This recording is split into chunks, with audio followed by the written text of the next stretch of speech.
아주 오래전에 제가 기도원에서 한 달 정도 지낸 적이 있습니다.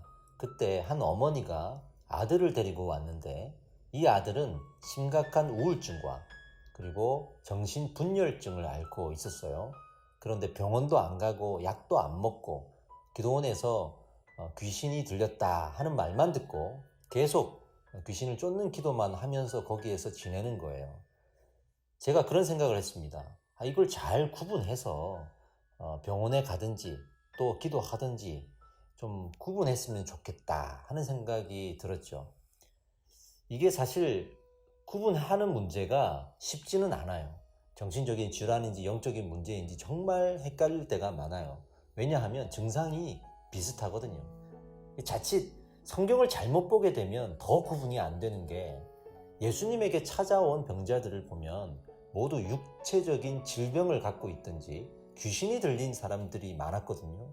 지금처럼 무슨 사이코패스나 뭐 정신분열증이나 우울증이나 이런 걸로 찾아오는 것이 안 보인단 말이죠. 그러다 보니까 지금 나타나는 정신적인 질환을 모두 귀신 들린 것으로 해석해 버릴 수가 있겠다 하는 생각이 들어요.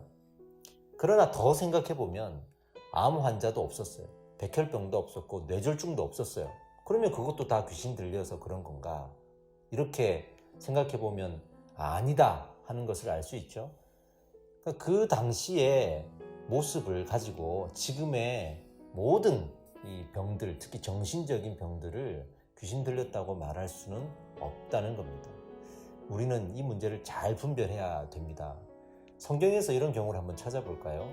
사무엘서를 보면 사울이 다윗을 죽이려고 하잖아요. 그런데 다윗을 죽이려고 한 사울은 아주 감정의 기복과 변화가 심각할 정도입니다. 심지어는 다윗이 자신을 죽일 수 있었는데도 살려준 일이 2번이나 있었잖아요. 그때마다 사울은 다윗 앞에서 그리고 수많은 군인들 앞에서 사과하고 죽이지 않겠다고 눈물까지 흘리며 말합니다.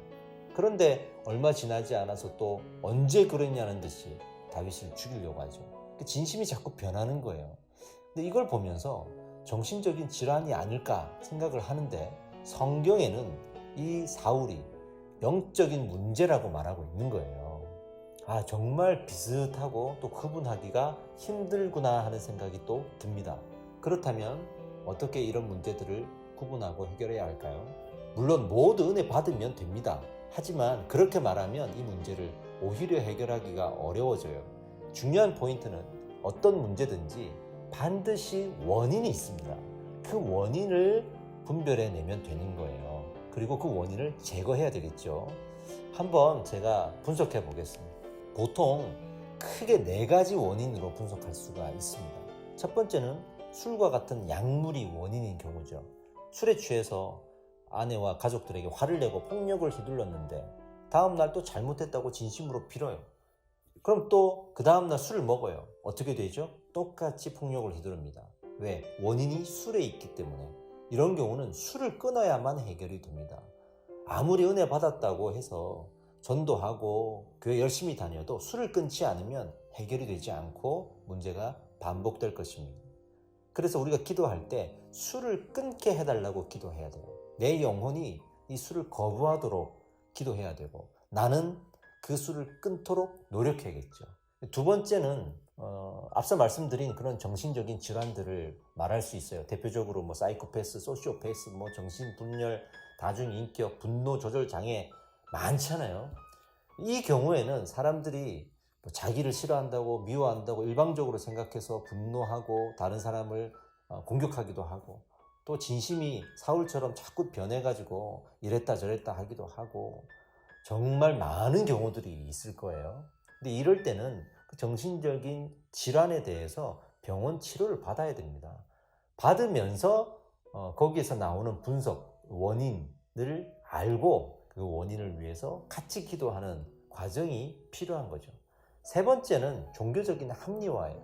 잘못된 진리에 대해서 종교적인 확신을 갖게 되면 정말 말도 안 되는 행동들을 하게 됩니다.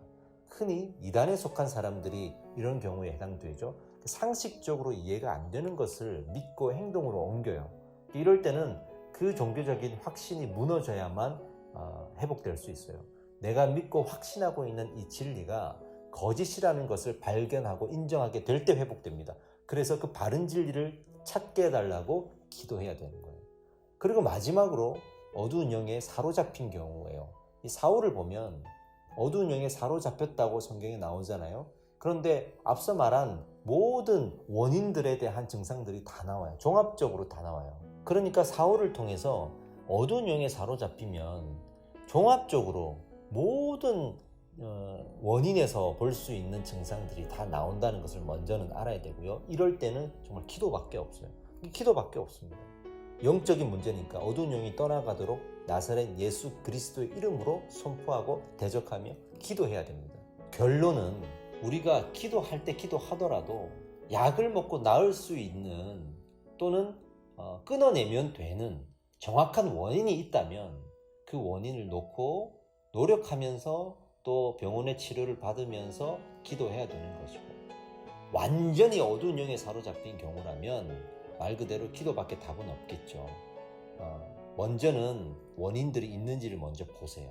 그 다음에 어두운 영의 문제인지를 마지막으로 가려내서 기도에 집중하는 것이 좋을 것 같습니다.